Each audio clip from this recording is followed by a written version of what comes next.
ஐயனார் துணை சீரியலில் நிலாவை காரணமாக வச்சு நடேசனுக்கு அதிர்ச்சி கொடுத்த பல்லவனோட அம்மா. வாங்க அது என்னன்னு சொல்லி விரிவாக பார்க்கலாம். நிலா வீட்டை விட்டு போனதுமே எல்லாருமே மாதிரி இந்த வீட்டில் பொண்ணு தங்காத வீடு தான், அது எந்த அளவுக்கு உண்மைன்னு தெரிஞ்சு போச்சு.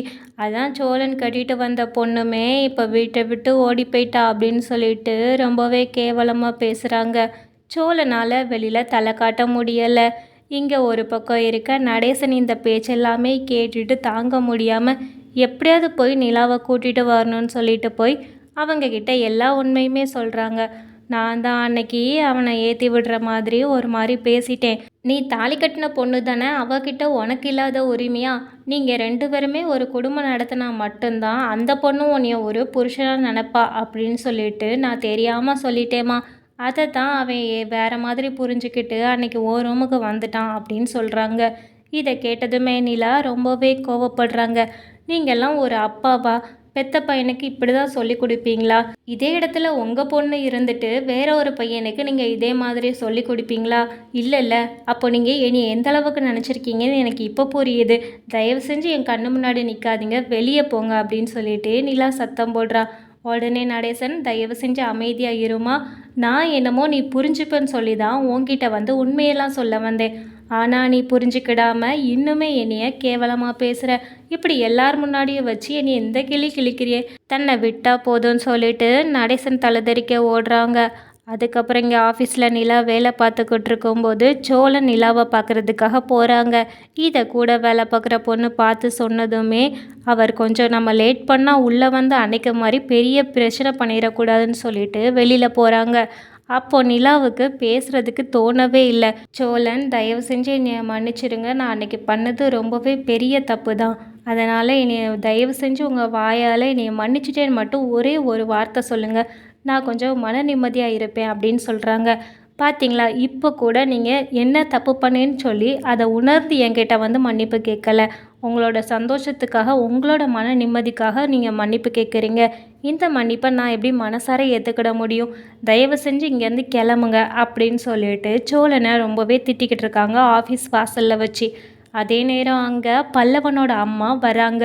பல்லவன் அம்மா சோழனை பார்த்ததுமே அவங்க ஓரமாக ஒதுங்கி நிற்கிறாங்க.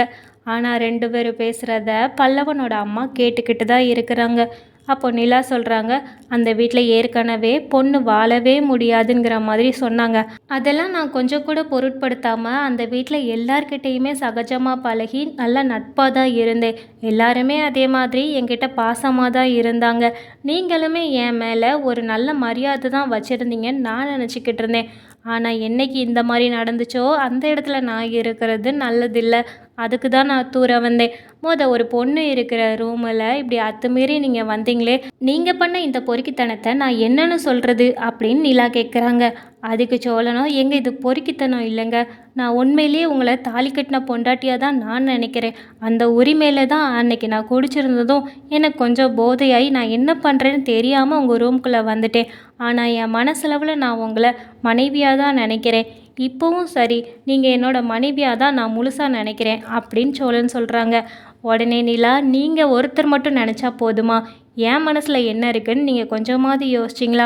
தாலி கட்டின மனைவியாக இருந்தாலுமே அவங்களோட சம்மதம் இல்லாமல் தொடக்கூடாது, இது உங்களுக்கு தெரியாதா?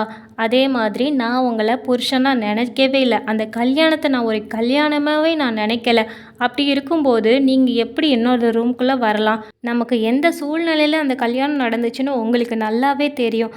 ஆனால் தெரிஞ்சுக்கிட்டும் நீங்கள் மனசளவில் இந்த மாதிரி நினைக்கிறது ரொம்பவே தப்பு. அதே மாதிரி எண்ணங்கள் எனக்கும் இருக்கும்னு நினைக்கிறது அதை விட தப்பு. நான் இப்போவும் சொல்கிறேன், எனக்கு அந்த மாதிரி எண்ணங்கள் எதுவுமே கிடையாது. இப்போ எனக்கு கல்யாணம் பண்ணிக்கணும், குடும்பம் நடத்தணும் அப்படிங்கிற எந்த எண்ணமும் கிடையாது. என்னோடய லட்சியம் எப்போதுமே என்னோடய கனவை நோக்கி தான் இருக்குது. அது கொஞ்சம் தயவு செஞ்சு நீங்கள் புரிஞ்சுக்கோங்க. அதே மாதிரி நீங்கள் செஞ்சதெல்லாமே நியாயப்படுத்தி பேசாதீங்க. என் கண்ணு முன்னாடி நிற்காதீங்க, கிளம்பி போங்க அப்படின்னு சொல்லிட்டு நிலா ரொம்பவே சத்தம் போட்டு சோழனை அசிங்கப்படுத்தி அனுப்புகிறாங்க. இதை பார்த்துட்டே இருந்த பல்லவனோட அம்மா சோழன் போனதுமே கிட்ட வந்து நிலா கிட்ட பேசுகிறாங்க. நிலாவுக்கு இவங்களை பார்த்ததுமே புரியுது இவங்க தான் பல்லவனோட அம்மான்னு சொல்லிட்டு. பல்லவனுக்காக இவங்கக்கிட்ட பேசி ஆகணும்னு சொல்லிட்டு அவங்கள தனியாக கூப்பிட்டு பேசுகிறாங்க. என்னம்மா, எதுக்கு என்னையை பார்க்க வந்திருக்கீங்க அப்படின்னு சொல்லிட்டு. அதுக்கு பல்லவனோட அம்மா கேட்குறாங்க, என்னைய உனக்கு தெரியுதா அப்படின்னு சொல்லி கேட்குறாங்க. ஆமாம் தெரியும். பல்லவன் ஒரு தடவை ஃபோட்டோவில் காமிச்சிருக்காங்க. அதனால் நான் பார்த்துருக்கேன். ஆமாம், என்னைய உங்களுக்கு எப்படி தெரியும் அப்படின்னு சொல்லி கேட்குறாங்க. இல்லைம்மா, எனக்கு உன்னைய நல்லாவே தெரியும். அதே மாதிரி சோழனையும் நல்லா தெரியும். நீங்கள் 2 பேர் பேசுகிறதையுமே நான் கேட்டுட்டு தான் இருந்தேன். அவசரப்பட்டு எந்த முடிவையுமே எடுக்கக்கூடாது. அதே மாதிரி ஒரு பொட்டப்பில் வெளியில் தங்கியிருக்கிறது அவ்வளோ நல்லது கிடையாது. நீ அந்த வீட்டில் போய் இரு. என்ன பிரச்சனையாக இருந்தாலும் அங்கே பேசி தீர்த்துக்கலாம். அங்கே சேரன், பாண்டியன், பல்லவன் எல்லாருமே இருக்காங்கல்ல. எல்லாருமே உன்னைய நல்லா தான் பார்த்துக்கிடுவாங்க அப்படின்னு சொல்கிறாங்க.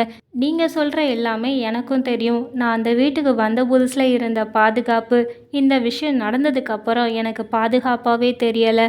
அந்த இடத்துல இருந்தால் மறக்கக்கூடிய எல்லா நினைவுகளுமே எனக்கு ஞாபகம் வந்துக்கிட்டே இருக்கும். அதே மாதிரி சோழன் முகத்தை என்னால் பார்க்க முடியலை. அதனால தான் நான் வெளியில் வந்துட்டேன்னு சொல்லிட்டு நிலா சொல்கிறாங்க. இப்போ என்ன, உனக்கு அங்கே பாதுகாப்பாக இல்லை அவ்வளோதானே? இப்போ நானும் உன் கூட வந்தா நீ வருவதானே அந்த வீட்டில் வாழ்கிறதுக்கு அப்படின்னு சொல்லி கேட்குறாங்க. இதை கேட்டதுமே நிலாவுக்கு ரொம்பவே ஷாக் ஆகுது. நீங்கள் இதெல்லாமே நிஜமாக தான் சொல்கிறீங்களா, இல்லை என்னை ஆறுதல் படுத்துறதுக்காக சொல்கிறீங்களான்னு தெரில. ஆனால் நீங்கள் சொல்கிறத கேட்கும்போது எனக்கு சந்தோஷமாக இருக்குது. அதே மாதிரி நான் இனிமேல் அந்த வீட்டுக்கு வரதா இல்லை. நீங்கள் கண்டிப்பாக அந்த வீட்டுக்கு போங்க. எனக்காக அங்கே பல்லவன், பாண்டியன், அதுக்கப்புறம் சேரனன் எல்லாத்தையுமே நல்லபடியாக பார்த்துக்கோங்க. நீங்கள் அப்படி பார்த்துக்கிட்டா நான் இன்னுமே சந்தோஷப்படுவேன் அப்படின்னு சொல்கிறாங்க. அதுக்கு பல்லவனோட அம்மா, நான் மட்டும் போகிறதா இருந்தால் எப்போவோ போயிருப்பேனே. இப்போது உன்னோட நிலமையை பார்த்து தான் நான் உனக்காக வரேன்னு சொல்கிறேன்.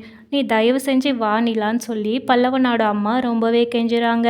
இதை கேட்டதும் நிலா யோசிக்கிறாங்க. சோழன் பண்ண இந்த ஒரு தப்பை மட்டும் கொஞ்சம் தள்ளி வச்சு பார்த்தா மித்த எல்லாருமே நிலாவுக்கு நல்லது தான் பண்ணியிருக்காங்க. ஏன் சோழனுமே நிலா நல்லா இருக்கணும்னு சொல்லிட்டு தான் ஒவ்வொரு விஷயமும் பண்ணாங்க. அவங்களுக்கு சர்டிஃபிகேட் கிடைச்சதுலேருந்து, ஸ்கூட்டி வாங்கி கொடுத்ததுலேருந்து, இன்டர்வியூக்கு கூட்டிகிட்டு போனதுலேருந்துன்னு சொல்லிட்டு எல்லாமே பார்த்து பார்த்து பண்ணியிருக்காங்க. இதை யோசித்த நிலா, நமக்காக இல்லாட்டியும் அவங்க எல்லாருக்காகவும் நம்ம கண்டிப்பாக அங்கே போகணும்.